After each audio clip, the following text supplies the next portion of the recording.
Everybody ready? Okay.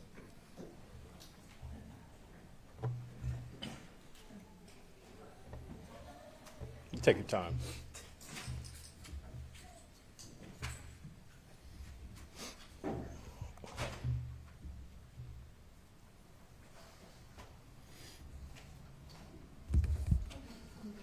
Okay.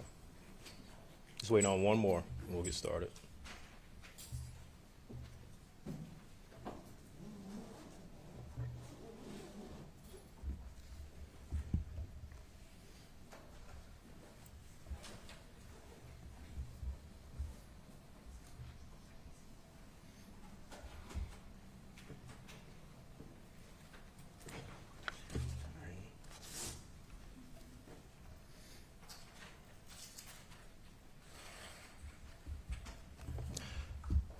Okay, good morning, and thank you all for being here.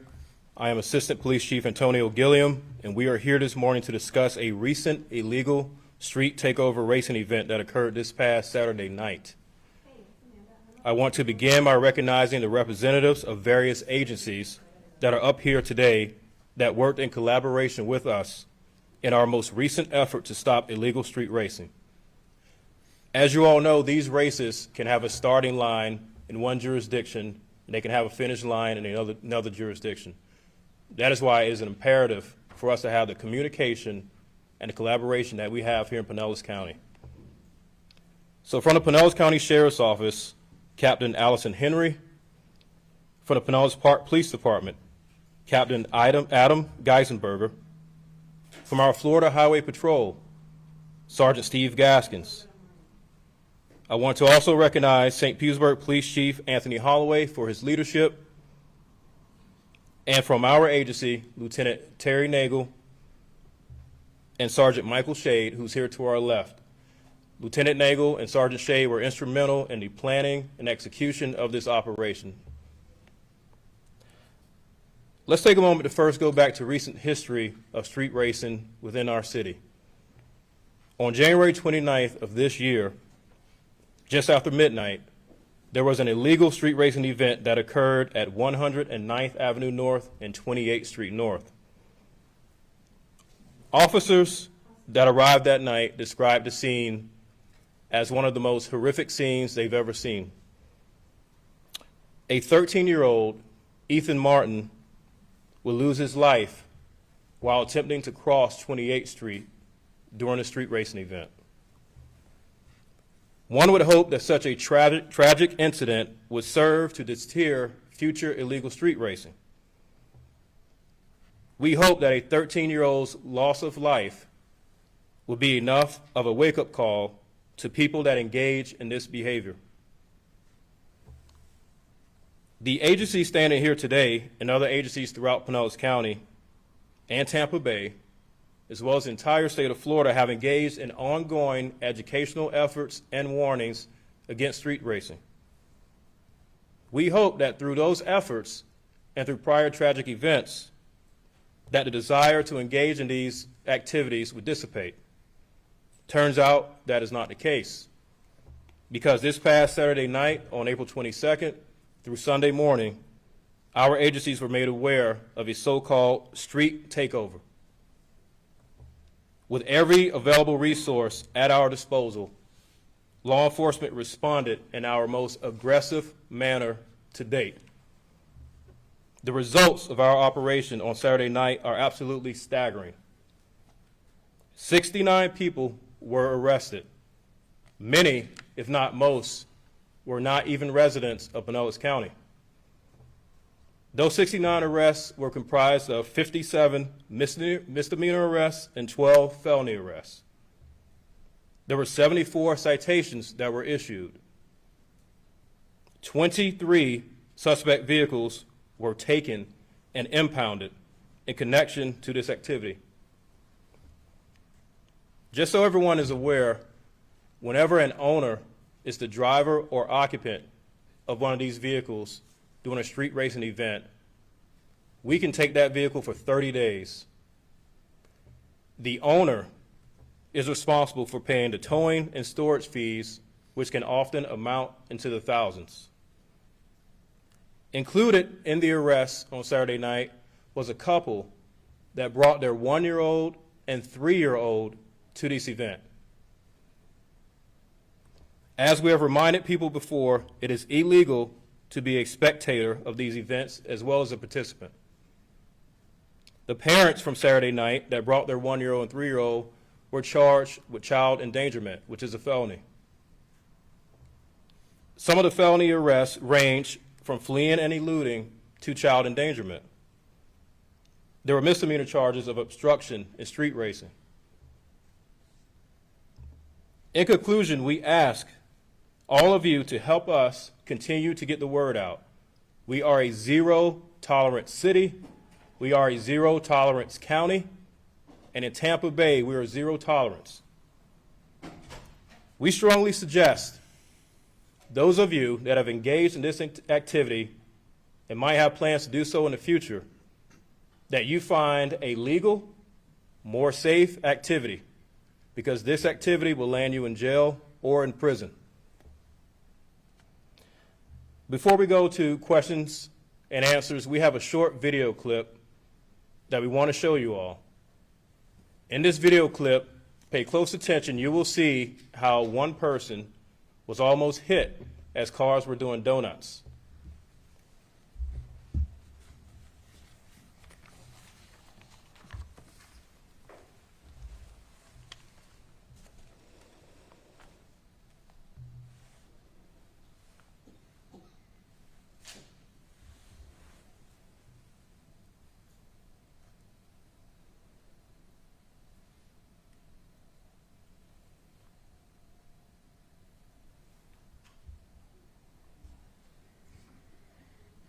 You can see as individuals are hanging outside of the windows of the car, and you can see the person attempting to film video who was almost struck as they fell to the ground. We will release this clip for you all after this press conference. With that, any questions? Can you describe for us what a street takeover is? So a street takeover can occur on a roadway, highway, or parking lot, and it involves these groups of people using their vehicles and their bodies to take over an intersection or a parking lot, so that once they create a circle and shut down that location, vehicles will get in the middle of that circle and they'll do donuts and burnouts and things like that. Have there ever been any reports of a street takeover in that same area, in that same parking lot? Yes, there have. And actually, when we started to plan for this operation and we found out this was going to be the location when we went there, the area in between the two buildings, there are already a significant number of donuts and burnout marks on the roadway. I'm sorry if I missed this, but what was the location that this took place? It was at 11,001 Roosevelt Boulevard North. And just to confirm, that video you showed, that is from this weekend? Yes, it is. How are you going to prevent these races before it happens? So again, this was an opportunity for us to make a statement to the street racing community that we're going to have zero tolerance. Through our investigative techniques, we'll continue to do what we do to discover these things before they take place and try to prevent them, and as well as the message that you guys are getting out for us to prevent this stuff from happening. The death of the 13-year-old back in January, you mentioned that you had hoped, all the agencies hoped that that would have been enough to stop this type of behavior. It wasn't. How much did that motivate you to make what you call the most aggressive crackdown ever? It motivated us a lot. It was a horrific scene, and when you see something like that happen, as a law enforcement officer, or even as a normal person, you want to do what you can to prevent it from happening again, and that's what we tried to do this weekend. Is this something that it's a specific group that is involved in the street racing, or do they announce this on social media and whoever shows up, just shows up, or how do they set this up? You want to take that one too? It's a great question. Don't really want to go into details in terms of some of the investigative techniques that we use. We can tell you that whenever these things are planned, we hope to get this information and we respond to it. That's why it's important for us to be flexible and to have these communication lines open with our other agencies. Word of mouth is usually spread. You'll be amazed at how quickly they can gather these events and get these things going. It's a challenge for law enforcement, right? Even though these results are staggering, I'd be remiss if I didn't say that the men and women that were part of this investigation, they put in a lot of hours, and they were very, very detailed in their response. Your message to people who are involved in this and who are taking their children to participate. Yeah, I'm not here to judge anyone's parenting skills, but I just have to say we've seen how deadly these events can be. So you're talking about 10, 11 o'clock at night, sometimes in the early morning hours. Why are you bringing a 1-year-old and 3-year-old to an event like this? What good can come out of that? And most of the people young, like teenagers, like young. It's a mix of everyone. Over the weekend, it was announced that 39, so almost 40 arrests were made, and now that number's ballooned to almost 70. Can you just talk about your process and how those numbers changed? Sure. So the numbers that were originally reported by the media, that was based on them looking up jail records, and they did not have access to juvenile jail records because of the laws. So the total arrests are adults and juveniles, and that's the difference. Is it safe to say the difference then is all juveniles then? Yes. Thank you. Sergeant Shane, I know this must be frustrating because you guys have this law that you're able to use now. Is there anything else that you guys are working on legislatively that might enhance it to maybe send an even stronger message? Yeah, I'll let Chief Gilliam handle that one. I want to give a lot of credit to our Florida legislators on this. We have the ability to enforce the laws on the books. And you saw that the other night. If there ever comes a time when it's apparent that they found a way to circumvent or find loopholes in that, we'll go back and we'll increase those penalties and we'll put more teeth into it. But right now the laws on the books, they work. They work in the state of Florida. I want to make sure that from Florida Highway Patrol, Sergeant Steve Gaskins, he also has a bit of information that's important for you all to hear. So, Sergeant. If you noticed last month, the Florida Highway Patrol, we had a statewide media blitz about racing specifically. If you have information, because like the chief said, these people were actually, most of them were coming from outside of Pinellas County. So because it's a statewide issue, we're seeing this in Miami, Orlando, Tampa, here. If you have information, reach out to the Florida Highway Patrol, stop racing at flhsmv.gov. Give us that information. If you hear about something, pass it on to us.